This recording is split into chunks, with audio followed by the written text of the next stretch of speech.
I'm Greta. I'm 31 and I'm a nurse, which is the only reason my grandfather still has a dime to his name. Last spring, I collapsed on stage at my nursing school graduation. Perforated ulcer, emergency surgery, blood transfusions. The hospital called my family 8 times. Nobody picked up. They were 3,000 feet over the Atlantic, flying first class to Paris on my grandfather's savings. 3 days later, I woke up to 65 missed calls and a text from my mother. "We need you. Answer immediately." She wasn't asking if I was alive. She was asking me to fix the bank account she'd been draining for 2 years. But here's what none of them knew. I'd already opened the envelope my grandfather slid across my hospital tray. And what I did next, none of them saw coming. Welcome back to Dark Lily Stories, where the quietest person in the room is the one keeping the receipts, and where walking away is its own kind of win. If a story like this has ever hit close to home, drop a comment telling me where you're watching from, and be sure to subscribe. So let me take you back to the spring I graduated, and the envelope my grandfather slid across a hospital tray. The morning of my pinning ceremony, I was running on 4 hours of sleep, 2 gas station coffees, and the kind of stubbornness that comes from paying your own way through an accelerated BSN program at 31. I'd worked a 12-hour night shift at the hospital, clocked out at 7, then drove straight to my grandfather's house in Mesa to set out his morning meds and leave a plate of eggs in the microwave. Walter Briggs, 81, retired union electrician, sharp as a blade, shaky on his feet. The only person in my family who remembered my graduation was today. I was checking his blood pressure cuff when my phone buzzed. "Mom, not a good luck text, not proud of your text. Can you pick up Brett's dry cleaning on your way home?" He forgot, and the shop closes at noon. Brett is my older brother, 34, works in commercial real estate, drives a leased BMW, cannot apparently collect his own shirts. I typed back, "I can drop the dry cleaning. I can't be late to my own pining." 3 dots appeared, then disappeared. No response.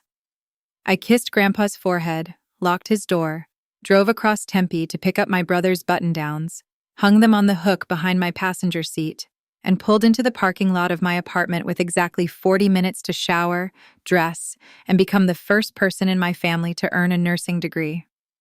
Nobody called to ask if I needed a ride. Nobody asked what time the ceremony started. My mother had the address. I texted it 3 times. The last time she'd replied with a thumbs-up emoji and nothing else. That should have told me everything, but I was still the kind of person who believed thumbs up meant I'll be there. 2 weeks before graduation, I'd accidentally unmuted the family group chat. Doyle fam with a little sun emoji. I was in it technically the way a fire extinguisher is in a building. There for emergencies. Ignored the rest of the time. The thread had exploded overnight. Sloane, my brother's wife and self-appointed family social director, had dropped a link to a boutique resort in the 7th Errand Mall. "OMG, look at this rooftop. Paris, we deserve this.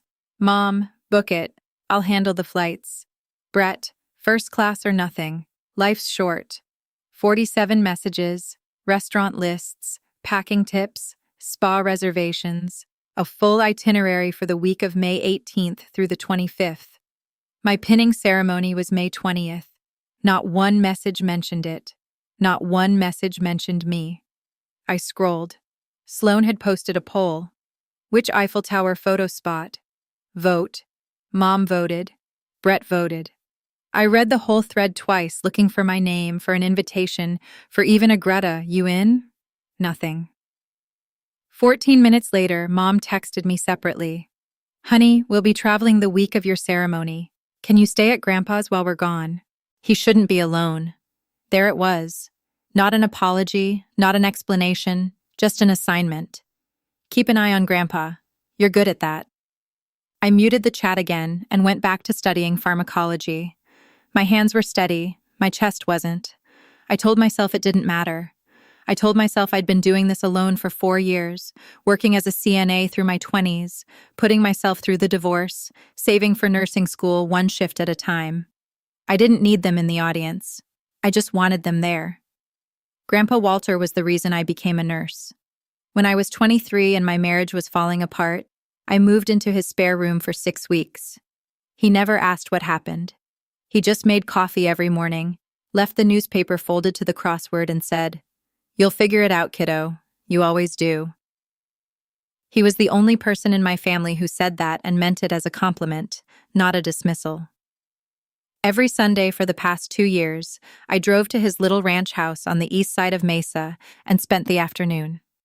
I'd check his vitals, organize his pillowcase, make sure the fridge wasn't full of expired lunch meat. He'd tell me stories about wiring schools in the 70s, about Grandma Lily, about the day he retired, and the union gave him a brass pocket watch with his name engraved on the back. 38 years, he'd say, turning it over in his hands. And they gave me a clock as if I needed reminding how old I was. He had a dry sense of humor, Walter. I got mine from him. That particular Sunday, 2 weeks before graduation, he looked at me over his reading glasses and said, "Your eyes are dark, Greta. Are you eating?" "I eat. Liar." He sounded exactly like my best friend from clinicals. "Grandpa, I'm fine." He was quiet for a moment. "Then your mother hasn't let me see my bank statements in months.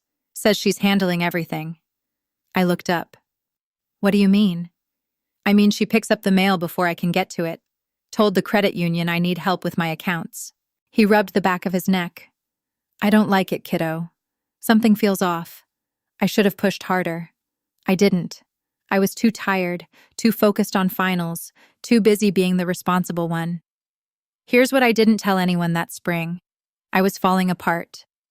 16 months of an accelerated BSN program, clinicals 3 days a week, 12-hour shifts at the hospital on weekends, studying until 2 a.m. on the nights between. I lived on ibuprofen and black coffee, and the stubborn belief that rest was a luxury I hadn't earned yet. The pain in my stomach started in February. A dull burn below my sternum, worse after coffee, worse after skipping meals, which was most meals. I popped ibuprofen like candy for the back pain from standing all shift. 400 milligrams, 600, sometimes 800. When the ache spread to my shoulders, I knew clinically what chronic NSAID use does to a stomach lining.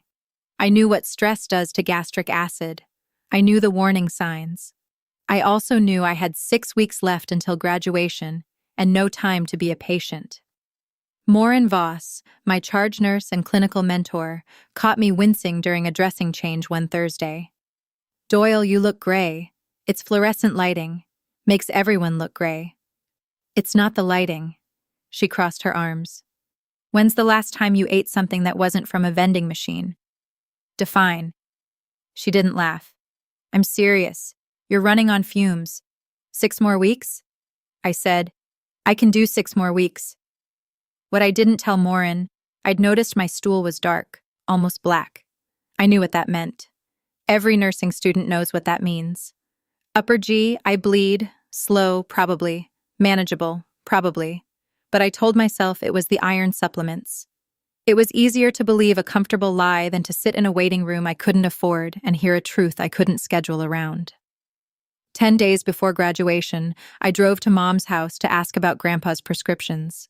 His cardiologist had called my cell. Apparently, the pharmacy couldn't process his refill. Something about the autopay account being declined.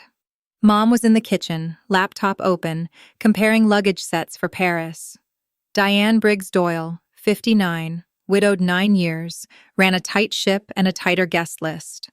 "Mom, Grandpa's heart medication didn't go through. The pharmacy said his account bounced." She didn't look up. "I'll handle it. You said that last month. He's almost out of his beta blockers." "Greta." Now she looked up and her expression was the one she used when I was being difficult, which meant any time I asked a question, she didn't want to answer. "Your grandfather's finances are complicated. I have a power of attorney. I'm managing it. You don't need to worry about his pills. He needs those pills." And I said, "I'll handle it." She turned back to the screen. A hard-shell Samsonite in a dusty rose.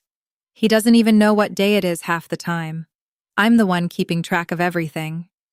I stood there for a moment holding the pharmacy printout. She was wrong. Grandpa knew exactly what day it was. He knew my shift schedule. He knew my exam dates. He knew my pinning ceremony was on a Tuesday. He knew the name of every nurse on his cardiologist's team. But my mother had decided he was confused. And once Diane decided something, it became the family's reality. I left the printout on the counter and drove home. On the way, I called the pharmacy myself and paid the $240 refill with my own debit card. It was rent money. I'd figure it out later. I always figured it out later. The next weekend, I took Grandpa to pick up his refill in person. He insisted on coming inside. At the counter, the pharmacist, a woman named Dana, who'd been filling his prescriptions for 6 years, leaned in and said quietly, "Mr. Briggs, I want you to know your autopay has bounced 3 times in the past 4 months. We've been calling the number on file, but the woman who answers says she's handling it." "What woman?" Grandpa asked. "She said she's your daughter. She has power of attorney." Grandpa's face changed. Not confusion, clarity, the sharp, furious kind. "I gave her that paper 2 years ago after my pneumonia. She said it was just for emergencies." I put my hand on his arm. "Steady." The pharmacist glanced between us. "I just wanted you to know the account's current status. Someone paid the balance yesterday. That was me. That was my rent money sitting in a pharmacy register in Mesa, Arizona, because my mother couldn't be bothered to keep her father's heart medication active while she showed for luggage." On the drive home, Grandpa was quiet. Then, "She's spending my money, isn't she?" It wasn't a question. "I don't know yet," I said. "But I think something's wrong. I'm not senile, Greta. I know my own accounts. I had over $4,000 in that credit union last year. She told me it was invested, but I never signed anything about investments. $4,000. A lifetime of union wages saved carefully, spent frugally. And now his pharmacy card was bouncing. I gripped the steering wheel and said nothing, because if I opened my mouth, I would have said something I couldn't take back. Instead, I drove, and I thought about the cost of first-class tickets to Paris. 3 days before graduation, Maureen pulled me aside after our final clinical debrief. Not about my health this time, about coursework. We'd been reviewing case studies on vulnerable adult abuse, and she wanted to make sure everyone understood reporting obligations before we got our licenses. "Arizona's clear on this," she said, leaning against the nurse's station. "If you're a healthcare professional and you have reasonable cause to believe a vulnerable adult is being exploited financially, physically, it doesn't matter. You are a mandated reporter. You file with Adult Protective Services, period." I nodded. I'd studied the statute, ARS 46-454. I could probably recite it in my sleep. And here's the part people miss. Maureen continued.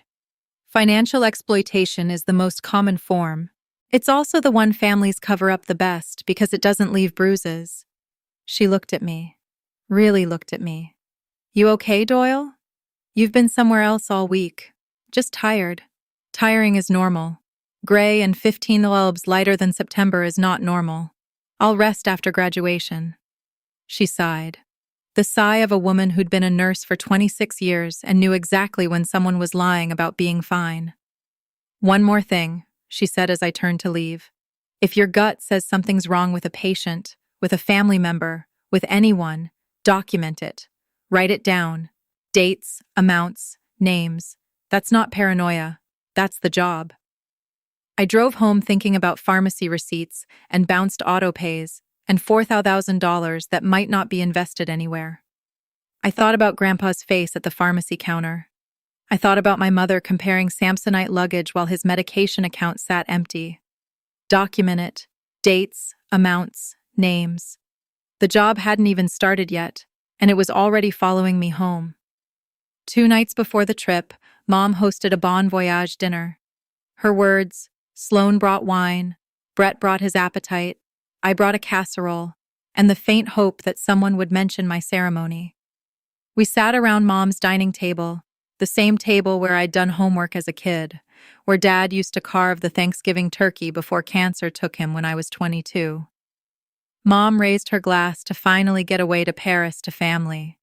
She looked around the table with the kind of satisfaction that comes from believing you deserve beautiful things. We just need a trip with no stress, no drama. There it was. No stress, no drama. I watched her say it, and I watched who she looked at when she said it. She looked at me. Sloane clinked her glass. Honestly, Diane, you've earned this. You do so much for everyone. Brett nodded like that was a factual statement. I ate my casserole and said nothing. After the second bottle, I tried. So the ceremony is Tuesday at 10 o'clock. Mesa Community College, Building C. I can text you the address again if honey. Mom set down her fork. We talked about this. The flight's Monday night. There's nothing I can do about the timing. You could take a later flight and pay twice the fare. Greta, be reasonable, Brett chimed in. It's just a pinning, Gretz, not like it's medical school. Sloane laughed. I didn't. It's my degree, I said quietly. I worked for 4 years for it. And we're proud of you. Mom smiled. The smile that closes a conversation. You don't need us there. You've always been so independent. Independent, the Doyle family word for not worth rearranging plans for. I cleared the dishes, loaded the dishwasher, and drove home with a stomach full of acid and casserole, and the quiet understanding that I was on my own. Grandpa came over that same night. He didn't call ahead, just showed up at my apartment door with a paper bag of tamales from the place on Main Street and a look on his face like he had something important to say. We sat at my kitchen table. He ate slowly, watching me. Then he reached into his jacket pocket and pulled out 2 things. The first was a brass pocket watch, scratched, heavy, warm from his body heat. The back was engraved W. Briggs, 38 years. Local 640. I want you to have this, he said. Why now? Because you're graduating, and because I want you to have something ticking next to you when I can't be there on those night shifts in those waiting rooms. I turned it over. The second hand moved in tiny, precise jumps. 38 years of his life measured in brass and glass. Grandpa, I can't take this. You can. You will. He slid the second item across the table. A sealed envelope, white, business-sized, with the East Valley Credit Union logo in the corner. His monthly statement. I need you to look at this for me, he said. Your mother picks up my mail now, but this one came to the P.O. box she doesn't know about. I opened one last month and the numbers didn't look right. But my eyes, I can't trust what I'm reading anymore. When do you want me to open it? After your ceremony. When you have time. I just rubbed his jaw. I just need someone I trust to tell me the truth. I put the watch on my nightstand and the envelope in the inside pocket of my pinning ceremony blazer. I'd open it after graduation. I'd have time then. That was the plan anyway. The night before pinning, I couldn't sleep. The pain below my sternum had sharpened into something I couldn't ignore. I lay in bed staring at the ceiling, running through differential diagnoses the way other people count sheep. Epigastric pain, dark stool, NSAID history, stress, weight loss. I knew the answer. I just didn't want to hear it from anyone wearing a white coat. Around 2 a.m., I got up to use the bathroom and nearly blacked out standing. I grabbed the towel bar, waited for the room to stop tilting, and sat on the edge of the tub until my vision cleared. My pulse was fast. Too fast. Compensatory tachycardia, the body trying to push whatever blood volume was left through a system that was running low. I should go to the ER. I thought I should call someone. But the ceremony was in 8 hours, and I'd worked 4 years for that pin, and my grandfather was going to be in the audience, and nobody else was coming. And if I didn't walk across that stage tomorrow, then the only people in my life who bothered to show up would have nothing to show up for. So I drank a glass of water. I ate 3 saltine crackers. I set my alarm for 6:30 and laid the brass pocket watch on the nightstand so the ticking would keep me company. I could feel it, the envelope in my blazer pocket, hanging on the back of the bedroom door. A sealed question I wasn't ready to answer yet. 6 more hours. I just had to stay upright for 6 more hours. I pressed my hand against my stomach, felt the heat and the hardness there, and made a deal with my body. Get me through tomorrow and I'll let you fall apart on Wednesday. My body, it turned out, had different plans. The auditorium at Mesa Community College seats about 400 families packed the rows, balloons, flowers, proud parents with phones out. I stood backstage in my white blazer, the envelope in the inside pocket, the watch ticking against my ribs, and I told myself I was fine. Morin found me in the staging area. She looked at my face and said, "Doy, you're the color of copy paper." "Nerves," I said. "Liar," she said. "Then you've got this. Go get your pin." I walked out. The lights were bright. The dean called names in alphabetical order. And because Doyle comes early, I didn't have to wait long. Greta Doyle. Applause. I looked out into the audience. Fourth row, aisle seat, Grandpa Walter, white dress shirt, brass watch chain visible against his jacket. He raised one hand and nodded. The rows around him were empty. No Mom, no Brett, no Sloan. 3,000 feet above the Atlantic. All three of them toasted with champagne they didn't pay for. I stepped forward to receive my pin. The dean smiled. I smiled back. And then the room tilted sideways like someone had picked up the building and shaken it. The lights blurred. A sound like rushing water filled my ears. I remember reaching for the podium. I remember missing. I remember the microphone squealing as I hit the stage floor, and then 100 voices shouting at once. "Call 911 and get a doctor and someone call her family." I heard Grandpa's voice close and raw. "I'm right here, sweetheart. I'm right here." Hands on my face. More barking orders. The copper taste of blood in my throat. The last coherent thought I had before everything went dark was about the envelope in my jacket pocket, pressed flat against the stage floor beneath me, still sealed, still waiting. I'm going to step out of the story for 1 second. If you've ever been the strong one, the one everybody leans on but nobody checks on, you already know how I ended up on that stage. Tell me in the comments, who's the person who'd actually show up for you? Hit subscribe and stay with me because what I found in that envelope changes everything. This part of the story I pieced together from Morin and Grandpa because I wasn't conscious for any of it. The paramedics arrived in 11 minutes. By then, I'd lost enough blood that my pressure had dropped to 80/50. At Banner Desert Medical Center, the ER team diagnosed a perforated gastric ulcer. The stomach lining had eroded through and I was bleeding internally. They needed to operate immediately. Laparotomy, 2 units of blood, possibly more. They needed consent. Protocol required contacting my emergency contacts. The hospital called my mother's number first because she was listed as my emergency contact. Straight to voicemail. They called again. Voicemail. A third time. Voicemail. A nurse tried Brett's number from my phone contacts. 2 rings, then voicemail. He'd already switched to airplane mode for boarding. Morin, who had ridden in the ambulance and was now arguing with the admitting desk about staying past visiting hours, called Grandpa. He was already in the waiting room. He'd followed the ambulance in his 15-year-old Buick doing 45 on the freeway. "I'm here," he told them. "She's my granddaughter. I'm here." Grandpa called my mother from the waiting room while I was being prepped. She picked up one of the only times that day. His voice was steady when he told Mean about it later, but his hands were shaking. Greta collapsed. "She has a perforated ulcer. She's going into surgery right now." And my mother, standing in the departure lounge at Sky Harbor with a boarding pass to Charles de Gaulle, said, "Dad, we're about to board. Can you stay with her? We'll call when we land." They boarded, all 3 of them. First-class seats paid for with money that wasn't theirs. Flying away from a daughter who was bleeding out on a table. I woke up 2 days later to the sound of ticking. Brass on plastic.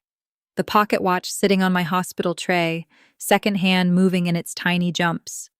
Someone, Grandpa, had taken it from my blazer pocket and set it there so I'd hear it before I saw anything else. The room was white and too bright. An IV in my left hand, a monitor clipping my finger, and the flat beep of machines I'd spent 2 years learning to operate now operate on me. Grandpa was asleep in the chair beside my bed, chin on his chest, still wearing the white dress shirt from the ceremony. 2 days. He'd been there 2 days.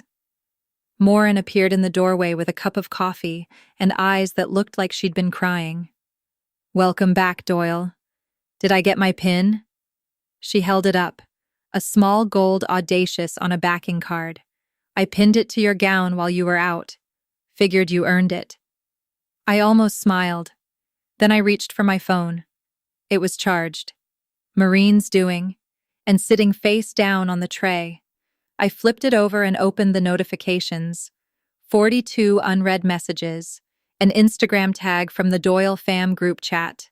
I tapped it. A photo of my mother, my brother, and Sloane standing in front of the Eiffel Tower at golden hour, smiling, champagne in hand. Sloane's caption, "Family trip in Paris. Finally, no stress, no drama." 211 likes, 14 comments, all gushing. It had been posted 9 hours after my surgery, 9 hours after my grandfather signed consent forms alone in a waiting room while his granddaughter bled on a table. No stress, no drama. I set the phone face down again. I didn't cry. I didn't have the blood volume for tears. Over the next 2 days, Grandpa visited every morning and stayed until the nurses made him leave. He brought tamales. He brought the newspaper crossword. He sat in that plastic chair like a man standing guard. And piece by piece, he told me things he'd been holding inside for months. "Your mother took over my accounts after the pneumonia," he said one afternoon, peeling an orange with hands that shook slightly, but never dropped the knife. "Told me it was a temporary power of attorney just for emergencies. But then she started picking up my mail, changed the PIN on my debit card, told the credit union I was confused. Did they believe her? She brought paperwork, the POA." He stopped peeling. "She went to my branch." The East Valley Credit Union on Dobson Road sat across from the teller and said, "He doesn't even know what day it is. I need full access." There it was again. "He doesn't even know what day it is." My mother's favorite line, her master key. Say it often enough and it becomes the family reality. Grandpa's confused. Grandpa's declining. Grandpa needs Diane to manage things. Never mind that Grandpa could recite the starting lineup of the 1984 Arizona State Sun Devils or tell you the exact wire gauge for a 20-amp residential circuit. "She tried to take the watch too," he said quietly. I looked up. "She said she wanted to get it appraised for insurance?" She said I told her no. "It's the only thing I have left that's mine." His voice caught just for a second. Then he straightened his shoulders and said, "Greta, I need you to open that envelope." The statement still in my blazer, still sealed, now draped over the back of the visitor's chair. I wasn't ready, but he needed me, and I was done being too tired to ask questions. I asked Mean to bring my blazer from the patient belongings bag. She handed it over without a word. I reached into the inside pocket and pulled out the envelope. Creased now, faintly stained with something I chose not to identify. East Valley Credit Union. Monthly statement. Walter J. Briggs. I opened it at the tray table. Grandpa watched from his chair. The pocket watch is ticking between us. 3 pages. Account summary. Transaction history. Running balance. I'm a nurse, not an accountant. But numbers are numbers. I read them twice. Then I picked up a pen from Morin's clipboard and started circling. March 15th, transfer $3,200 to an account ending in 4471. March 29th, transfer $2,800, same account. April 10th, transfer $4,100, same account. April 14th, charge $63.40, memo line, Prestige Travel, Paris, CDG. April 18th, AutoPay Valley Pharmacy, returned insufficient funds. I put the pen down. Grandpa, whose account ends in 4471? I have no idea. I didn't authorize any of those. I pulled out my phone and searched the Doyle fam group chat. Still muted. Still taunting me from my notifications. Scrolled back to Sloane's Paris planning thread. Found the message. Diane booked through Prestige Travel. First class baby. Prestige Travel. $63.40 for flights from Grandpa's credit union account. while his pharmacy autopay bounced and his beta blockers ran out. I sat there holding the statement, the watch ticking on the tray, the IV dripping into my arm, and I felt something shift. Not anger, not yet. Something colder, precision, the way you feel when a patient is crashing and the training kicks in, and your hands know what to do before your brain catches up. "This isn't alone," I said. "This is a pattern." Grandpa nodded. "What do we do?" I looked at the circles on the page. 3 transfers, 1 Paris booking, 1 bounced prescription, dates, amounts, names. Document it. That's the job. The next morning, I asked Moran to sit with me during a quiet stretch between rounds. She pulled the curtain closed and listened without interrupting while I laid it out. The transfers, the Paris charge, the bounced prescriptions, the POA that was supposed to be for emergencies only. When I finished, she was quiet for a long moment. Then, "Doyle, you know what this is?" "I know what it looks like." "It looks like financial exploitation of a vulnerable adult. And you know what that makes you? A mandated reporter. A mandated reporter who happens to be the victim's granddaughter and who happens to have a financial document sitting on her hospital tray." She wasn't smiling. This wasn't humor. This was mean being the kind of nurse who treats the truth like a scalpel. Precise, necessary, not always comfortable. ARS 46-454. I said mandatory reporting. Healthcare professionals who have reasonable cause to believe a vulnerable adult is being exploited, and reporters acting in good faith are immune from civil and criminal liability, and a competent principal can revoke a power of attorney at any time in writing. No court order required as long as he's mentally competent. Moran nodded. Is he competent? He knew my shift schedule before I did. He knew every transaction on that statement was wrong. He's sharper than half the attendings on this floor. Then you know what to do. I did. I wasn't going to scream at my mother. I wasn't going to cry at Thanksgiving, or send a blistering group text, or any of the things the old Greta might have done. The Greta who still believed that being loud was the same as being heard. I was going to file quietly, correctly by the book, the way Mean taught me. The day after I spoke with Moran, I was sitting up eating actual food, feeling almost human. The pocket watch was ticking on the tray. The circled statement was folded in my pillowcase. I was reading discharge paperwork when my phone erupted. Not a buzz, a cascade. Notification after notification. Missed call. Mom. Missed call. Mom. Missed call. Mom. I counted them as they loaded. 65 missed calls from my mother's number clustered in a 2-hour window starting at 3:00 a.m., Arizona time, which was noon in Paris. 23 text messages from Mom. 15 from Brett. 4 from Sloan. I opened the texts in order. Mom, 3:07 a.m. Greta, call me immediately. Mom, 3:12 a.m. This is urgent. Call now. Mom, 3:29 a.m. We need you. Answer immediately. Mom, 3:41 a.m. The credit union froze Dad's account. They're saying suspicious activity. You need to go to his house and get him to call the bank. Mom, 3:58 a.m. Get Grandpa to call the bank. You owe this family that much. Brett, 4:15 a.m. Greta, the hotel is threatening to charge Mom's personal card. Fix this. Sloan. 4:22 a.m. This is so embarrassing. We can't even pay for dinner. 65 calls. Not one asked how I was. Not one mentioned the surgery, the hospital, the stage I'd collapsed on 5 days ago. They didn't need their daughter. They didn't need their sister. They needed their fixer, the responsible one, the nurse, the girl who always figured it out to drive to Grandpa's house and sweet-talk him into unlocking the money pipeline they had been drinking from for 2 years. I sat the phone face down on the tray. The watch ticked. The statement sat under my pillow. And for the first time in 31 years, I didn't call back. Quick pause. 65 calls, and not one asked if I was alive. If your family only dials when they need something fixed, you know exactly how that text felt.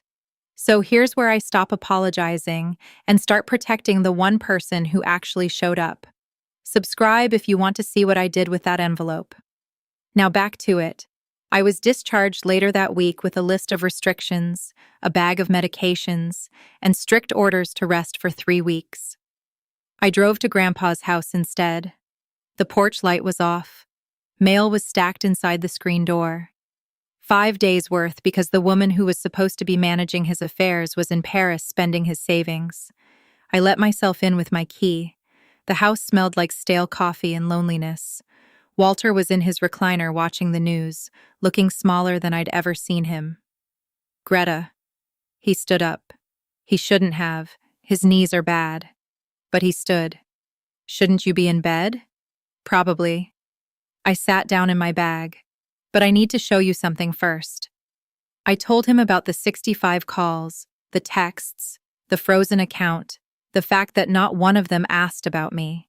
He listened with his jaw set and his hands flat on his thighs, the way he does when he's holding something in.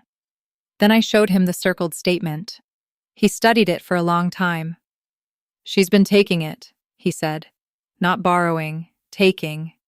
Yes. For how long?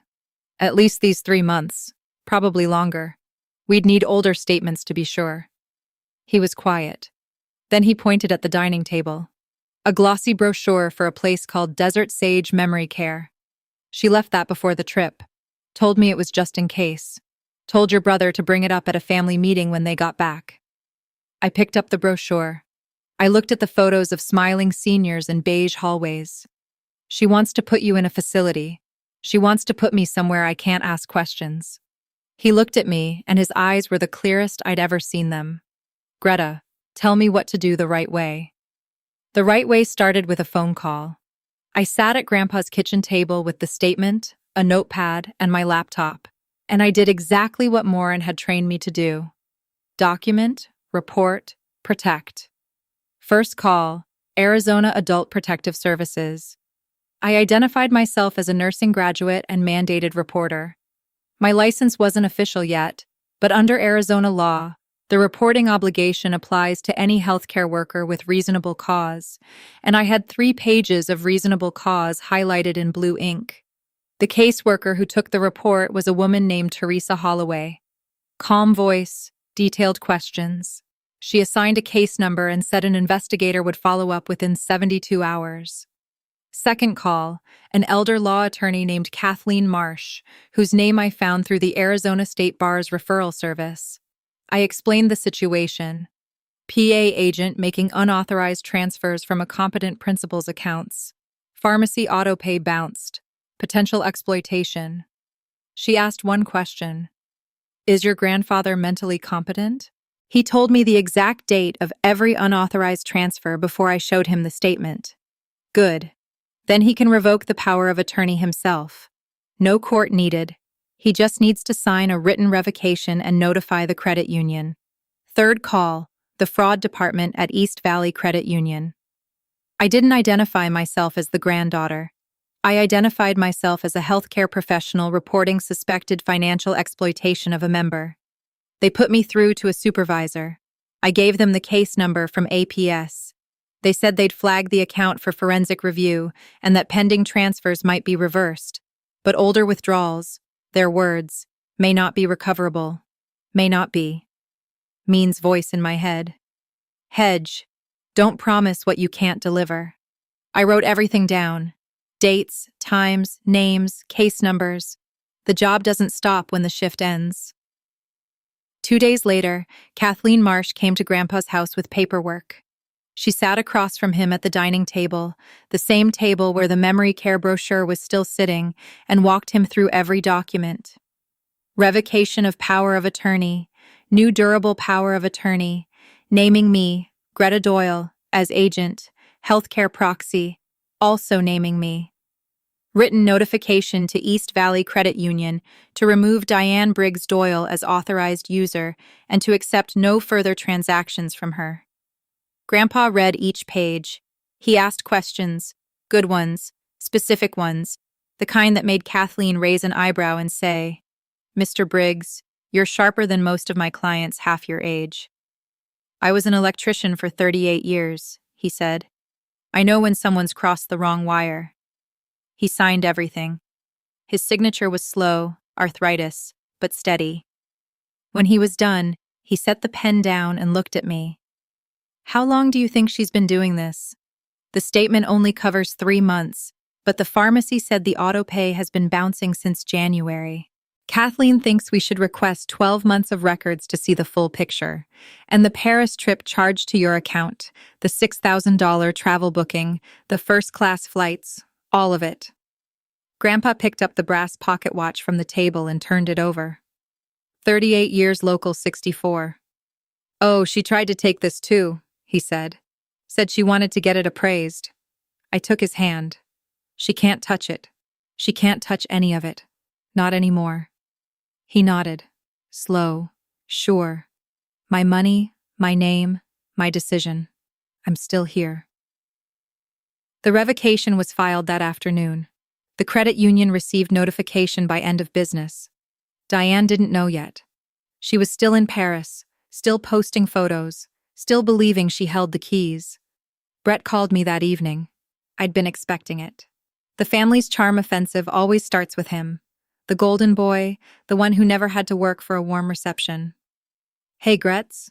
His voice was smooth. Practiced. How are you feeling? We were so worried. Were you? Of course we were. Look, we cut the trip short, flying back tomorrow. Mom's a wreck. Is she? Greta, I know things got complicated, but whatever's going on with Grandpa's accounts, it's a family matter. We can sort it out privately. What's it, Brett? A pause. What do you mean? What is it that we're sorting out? The $3,000 transfer in March? The $4,000 one in April? The $6,000 Paris booking? Longer pause. Those were for expenses. Mom manages his mom's power of attorney has been revoked. Silence. Dead air for 5 full seconds. What? Grandpa revoked it yesterday. New POA names me. The credit union has been notified. You, Greta. You can't just, I didn't. He did. He's competent. It's his legal right. Brett's voice shifted. The charm bled out and something harder took its place. You're manipulating a confused old man because you're angry about a vacation. He's not confused. He identified every unauthorized transfer before I showed him the statement. This is insane. You can't blow up this family over an accounting thing. An accounting thing. I let that sit. Brett, his pharmacy card bounced. His heart medication went unpaid for months while Mom booked first-class flights with his money. We'll pay it all back after the next closing. He stopped, caught himself, but it was out. After the next closing, an admission dressed up as a promise. He'd known. They'd all known. I'll see you at the family meeting, I said, and hung up. Sloane worked faster than Brett. Within 12 hours of his call, she'd posted an Instagram story, the vague accusation kind that doesn't name names, but makes sure everyone knows who she's talking about. A black screen with white text. Some people weaponize a sick old man for attention. Protect your family's energy. Followed by a photo of herself at the Paris airport looking tearful with the caption, coming home early because family drama never ends. Pray for us. She had 11,000 followers, mostly other women in the East Valley who liked her linen outfit posts and grateful morning routines. Her brand, if you could call it that, was a blessed family.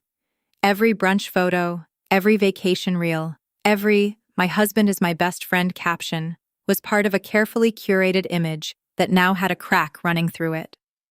I watched the stories from my phone and felt nothing. Not because I'm cold, but because I was busy. I had a follow-up appointment for my surgery. I had NCLEX prep to start. I had a grandfather whose 12-month statement history had just arrived from the credit union via Kathleen Marsh's office, and the numbers were worse than I'd expected. The pattern went back 11 months. Over $31,000 transferred to accounts controlled by my mother. The Paris trip was the largest single charge, but it wasn't the only one. There were smaller transfers, 500 here, 800 there, like someone testing how much they could take before the alarm went off. What alarmed me most wasn't the total. It was the timing. The transfer started 2 months after Grandpa signed the POA. She'd waited just long enough for it to feel normal, just long enough for everyone to forget the paper existed. By the time I finished reading, 3 of Sloane's sponsors had quietly unfollowed her. I noticed because I wasn't the only one paying attention to patterns.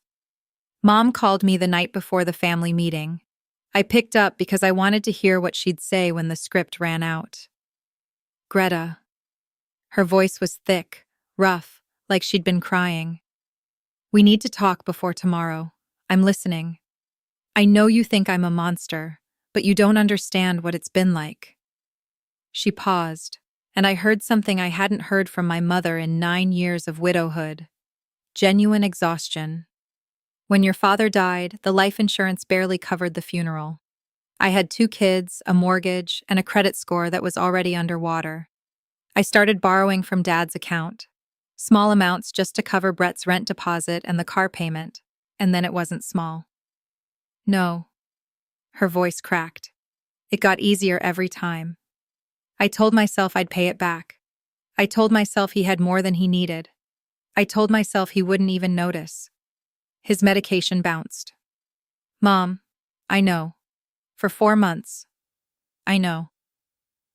There was a silence, and for a moment I thought maybe there was something underneath the excuses, something honest, something I could reach. Then she said, "But you have to understand, Greta. I gave him my whole life. I moved back to Mesa after your father died. I drove him to every appointment. I gave up my career for that man. He owes me." And there it went. The moment passed. The crack sealed itself shut with entitlement and self-pity. And the woman on the other end of the phone was my mother again, the one who'd rewritten reality so many times she believed her own edits. "He doesn't owe you his savings," I said. "He doesn't owe anyone. You think a few bank statements make you a good one? I think a few bank statements make me the honest one." She hung up. I set the phone down and looked at the pocket watch on my nightstand, still ticking, and thought she didn't know yet. The PA, the APS report, the fraud review. She was walking into tomorrow blind. For the first time in my life, I knew more than my mother did. My mother organized the family meeting for the following Saturday at her house. She'd pitched it to the extended family as a discussion about Dad's care, which was technically true, just not in the way she intended. She'd invited Aunt Cheryl, her older sister and co-successor trustee of Grandpa's modest estate, Uncle Ray, Cheryl's husband, 2 cousins, and Hank, Grandpa's neighbor from across the street, who'd been checking on him while the rest of the family was in Paris, and who Diane had invited as a character witness, expecting Hank to confirm that Walter seemed confused. Diane had stacked the room, or thought she had. The brochure for Desert Sage Memory Care was printed in 10 copies, fanned across the coffee table like a real estate open house. I'd seen the playbook. Present Walter as declining. Paint herself as the beautiful daughter. Paint me as the interfering, resentful younger child who'd manipulated a confused old man during a medical crisis. It was a good plan. It might have even worked if Walter were actually confused.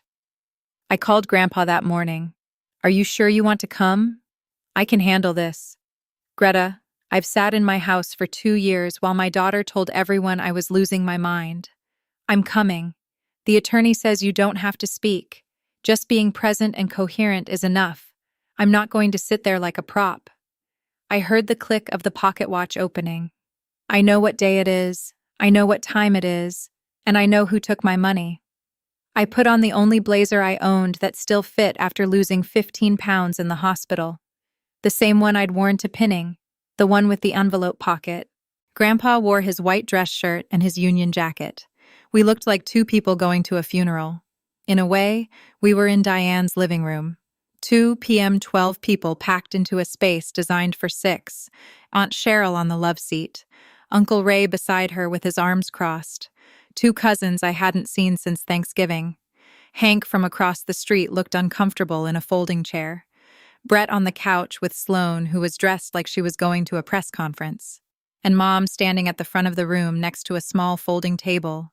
Brochures arranged, reading glasses on, radiating the calm authority of a woman who believed she'd already won. Grandpa and I came in last.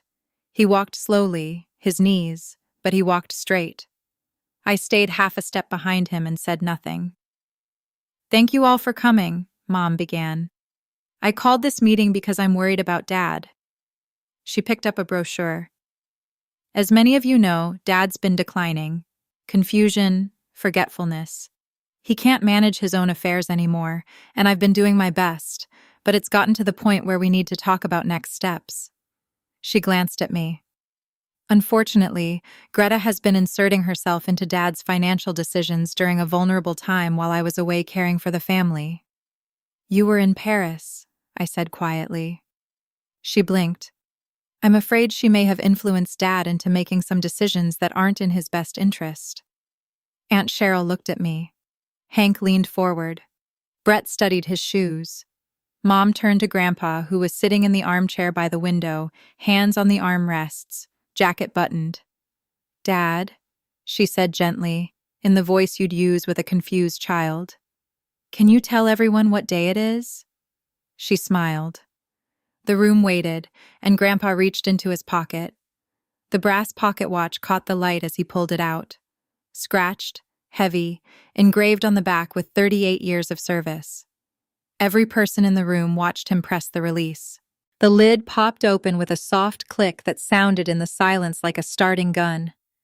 Walter Briggs looked at the face of the watch, then looked at his daughter and said in a voice as clear as tap water, "It's Saturday, May 28th, 2:14 p.m., Mountain Standard Time." He closed the watch. The woman on my left is my granddaughter, Greta. The woman standing in front of me is my daughter, Diane. And over the past 11 months, Diane has transferred $31,000 out of my credit union account without my knowledge or consent, including a $6,000 charge to Prestige Travel for first-class flights to Paris. The room didn't breathe. I reached into the folder I'd been carrying and set the documents on the coffee table on top of the memory care brochures. 3 months of statements with every unauthorized transfer circled in blue, the 12-month summary from Kathleen Marsh, the APS case number, and the written revocation of power of attorney signed by Walter J. Briggs, notarized, filed. "Mom's power of attorney was revoked 8 days ago," I said. My voice was level, flat, the way you speak during a code, calm because the situation demands it. Grandpa signed a new POA and healthcare proxy naming me as his agent. The credit union has been notified. An APS report has been filed. Their fraud department is reviewing the account. I looked at my mother. He knows exactly what day it is. So do I. Diane stared at me, then at the papers, then at Walter, and then she broke. But not the way you'd hope. Not with an apology, not with remorse. Her face contorted and she started crying, big, loud, theatrical sobs that she aimed at Aunt Cheryl like a weapon. After everything I did for him, she gasped. After everything I sacrificed, moving back here, giving up my life, driving him to every appointment. You charged his account for a Paris vacation. Aunt Cheryl said she'd picked up the statement while his granddaughter was in surgery. You don't understand. I was going to pay it back. $31,000. Uncle Ray's voice was ice. Brett opened his mouth, closed it. Sloane was staring at her phone, white-knuckled. Hank, the neighbor, the character witness Diane had invited to confirm Walter was confused, shook his head slowly and said, "Walter plays chess with me every Tuesday. I've never beaten him once." "You wanted no stress, no drama," I said to my mother. "This is what no drama cost him." She grabbed her purse. She pointed at me. "You'll regret this after everything I did." And she walked out. The front door slammed. The room was quiet. Grandpa exhaled for what seemed like the first time in 2 years. Aunt Cheryl set the statement down and looked at Grandpa. "Walter, why didn't you tell me?" "I tried," he said. "Diane told you I was confused. You believed her." Cheryl's face tightened. She turned to me. "What do you need from us?" "Just what you've already seen. The caseworker may want to speak with family members to corroborate the timeline. If Aunt Cheryl is willing, her role as co-trustee could matter." I'm willing, Cheryl said immediately. Brett stood up. I need some air. He walked to the kitchen and didn't come back. Sloane followed, tapping at her phone. Deleting stories, I guessed. Hank came over and shook Grandpa's hand. Tuesday at 4, I'll bring the board. Grandpa managed to smile. You'll still lose. After everyone filed out, it was just the two of us in my mother's living room, surrounded by unused memory care brochures and the faint smell of her perfume. Grandpa picked up the pocket watch from the coffee table, turned it over, and held it out to me. I meant what I said. I want you to have this. Grandpa, you're the only one who looked me in the eye. I took the watch. It was warm. Here's what happened after. The APS investigation substantiated the complaint within 3 weeks. Teresa Holloway's team documented the pattern. 11 months of unauthorized transfers, a bounced pharmacy autopay, a travel charge that matched the family's Paris itinerary to the day. The credit union's fraud unit reversed 3 pending transfers totaling $4,600. The older withdrawals, $26,000 and change, fell into what Kathleen Marsh called a civil recovery zone, meaning Grandpa could pursue them in court, but there were no guarantees. We may get some of it back, she told us, but most funds in these cases are spent before anyone files. That's the honest answer. We didn't pursue litigation. Grandpa didn't want to. I don't need a judge to tell me my daughter stole from me, he said. I just need it to stop. It stopped. My mother was formally removed as PA agent and as executive of Grandpa's estate. Aunt Cheryl stepped in as co-agent alongside me. The credit union issued a new debit card, reset the autopay for Walter's prescriptions, and added a fraud alert to the account. His heart medication was filled within 48 hours. Brett, stripped of the family backstop he'd been leaning on, refinanced his commercial real estate debt and put his BMW lease on hold. He didn't call me for 2 months. When he finally did, it was one sentence. I should have known. I didn't disagree. Sloane lost 4 sponsors in the week following the meeting. Someone in the extended family had talked, and her blessed family brand didn't survive the collision with reality. She deleted her Paris photos. I didn't notice until someone else told me because I left the Doyle fam group chat the night after the meeting. I typed nothing. I just pressed the exit group and watched the little sun emoji disappear from my notifications. It was the quietest exit I've ever made and the most satisfying. I passed the cancellation on the first attempt, started my first shift as a licensed RN at Banner Desert, the same hospital where they'd operated on me 6 weeks later. Morin was my charge nurse. She handed me my badge and said, "Don't ever let me catch you skipping meals again." Doyle wouldn't dream of it. Liar. Grandpa quietly repaid my nursing school tuition. $19,000 wired to my student loan server without fanfare. When I protested, he said, "Your grandmother Lily would have done it herself if she were here. Consider it back pay for 2 years of Sunday house calls." I didn't argue. It wasn't a fortune. It was freedom. The quiet, grounded kind that comes from having your feet under you for the first time in years. My mother hasn't spoken to me since the meeting. I hear through Aunt Cheryl that she's in therapy. I hope that's true. I don't call to check. The real family isn't who flies home when the money stops. It's who looks you in the eye when you fall. And protecting someone who can't protect themselves isn't betrayal. It's the most loyal thing I've ever done. That's my story. 65 calls, 1 envelope, and a grandfather who knew exactly what day it was. If this makes you want to check on an older person in your life, or to look up adult protective services in your state, take that as your sign. Do it today. Share this with someone who needs to hear it. Drop a comment, hit subscribe, and I'll see you in the next.